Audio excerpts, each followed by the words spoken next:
Antigua África, el continente olvidado que le enseñó al mundo. Cuando pensamos en civilizaciones antiguas, nuestra mente suele ir a Egipto, Roma o Mesopotamia. Pero ¿y si te dijera que hubo imperios en África con universidades antes que Europa? Ciudades con alumbrado, astronomía, bibliotecas gigantes y hasta sistemas de justicia avanzados siglos antes que en países de Occidente. Esta es la historia real de la antigua África. Un continente que fue cuna de sabiduría, comercio, ciencia y poder, pero que el mundo decidió olvidar. Hasta hoy. Capítulo 1. África, el verdadero origen de la humanidad. África es el lugar donde empezó todo. El hallazgo del esqueleto de Lucy. Australopithecus afarensis en Etiopía cambió la forma en que vemos nuestros orígenes. También se han encontrado herramientas de piedra en Kenia y Tanzania que datan de hace más de 2.5 millones de años, lo que confirma que África fue el primer laboratorio de la inteligencia humana.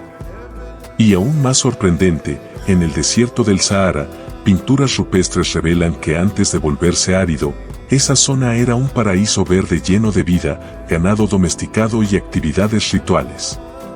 ¿Qué pasó con esa civilización cuando el clima cambió? Algunos creen que migraron al Valle del Nilo y que allí comenzó Egipto.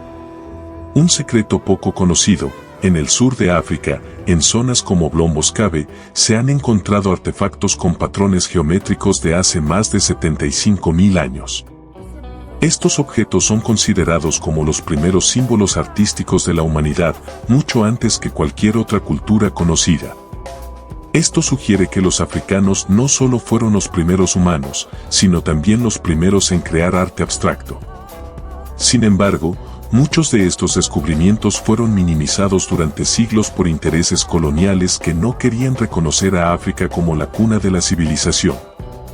Capítulo 2. Cusi-Nubia, los faraones negros. La historia de los reinos de Cusi-Nubia, situados en lo que hoy es Sudán, es una de las más asombrosas del mundo antiguo.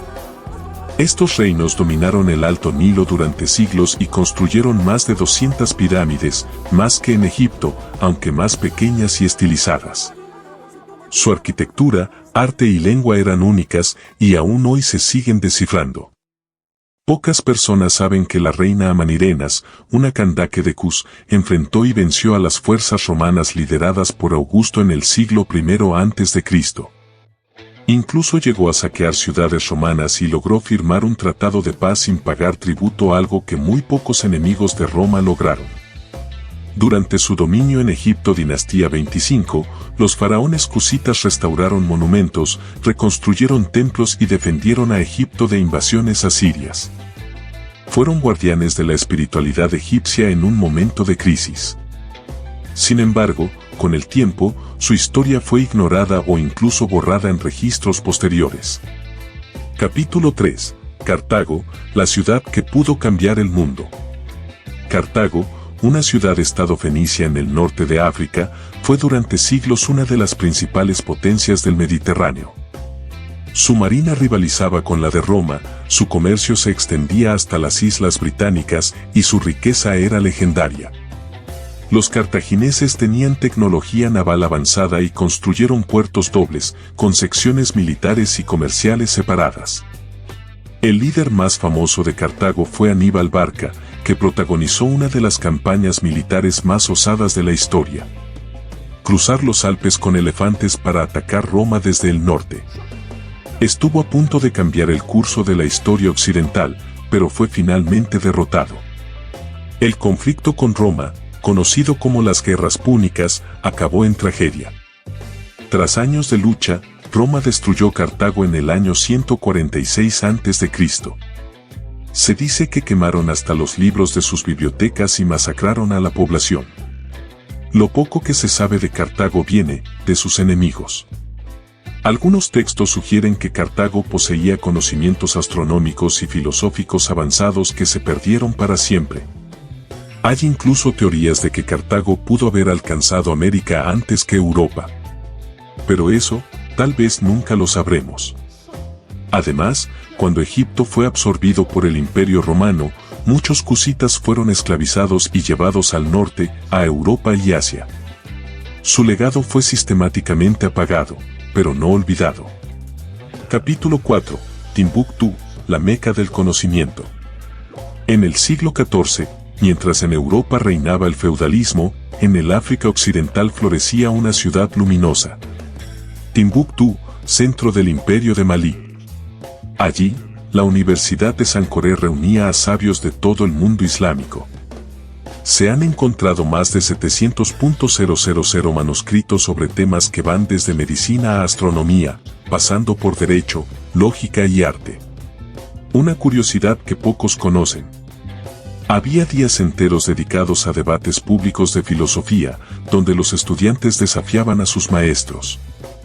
Esta tradición, parecida a las modernas universidades occidentales, comenzó siglos antes en África.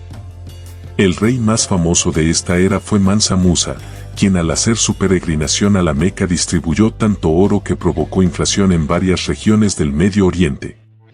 En su paso por Egipto, dejó tanta riqueza que los precios tardaron años en estabilizarse. Lamentablemente, cuando los imperios africanos comenzaron a debilitarse por conflictos internos y presiones externas, muchas de sus ciudades fueron atacadas. Manuscritos fueron robados o vendidos. Algunos se encuentran hoy en bibliotecas de Europa, donde siguen sin traducirse. Capítulo 5. El Gran Zimbabue y la sabiduría de las piedras. El Gran Zimbabue, ciudad del sur de África, fue el centro de un imperio comercial entre los siglos XI y XV. Se comunicaban con India, Persia y China, y sus ciudadanos usaban oro como moneda común. Las ruinas de sus edificios construidos sin mortero, solo con piedras talladas siguen en pie hoy. Durante siglos, exploradores europeos se negaban a aceptar que los africanos construyeron esa ciudad. Afirmaban que debía ser obra de extranjeros. ¿Por qué? Porque las murallas, torres y el complejo sistema urbano eran demasiado sofisticados para la visión racista que dominaba la historia colonial. Entre los secretos más llamativos están los instrumentos musicales y matemáticos encontrados en el sitio. Los patrones de construcción revelan principios de geometría fractal que también se usan en diseños de aldeas africanas tradicionales, lo que sugiere un entendimiento intuitivo de matemáticas complejas. El comercio de oro en Zimbabue atrajo también la codicia de árabes y portugueses. Durante el siglo XVI, las rutas fueron controladas por fuerzas externas, marcando el inicio de un largo proceso de colonización y saqueo.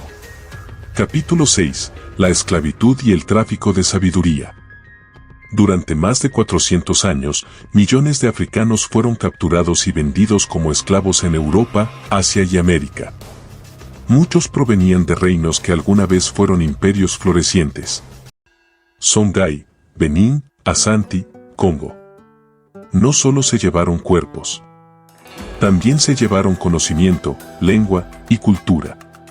Una curiosidad trágica, algunos de los esclavizados eran médicos, músicos, matemáticos, astrónomos y sacerdotes. Los colonizadores preferían capturar a personas instruidas porque sabían que serían más valiosas. Parte del conocimiento africano viajó en silencio, oculto en cantos, rituales y símbolos. Los griots, poetas y narradores orales, escondieron la historia en canciones, asegurando que su pueblo no fuera olvidado. En muchos casos, las leyendas preservaron verdades que la historia escrita quiso borrar. La esclavitud no fue solo una tragedia humana. Fue una amputación del alma cultural de África. Pero aún así, las raíces siguen vivas, resistiendo, enseñando, recordando. Reflexión final. La historia de África es una historia poderosa, compleja, milenaria y silenciada. Es la historia de imperios que dominaron el comercio, del conocimiento que desafió las estrellas, de reinos espirituales que conectaban con lo divino y de pueblos que resistieron incluso cuando el mundo entero quiso borrarlos. África no es la hermana menor de la historia universal. Es la madre de todo lo que vino después. Y poco a poco, piedra por piedra, manuscrito por manuscrito, esa historia está volviendo a hablar. Lo único que hace falta es que estemos dispuestos a escucharla.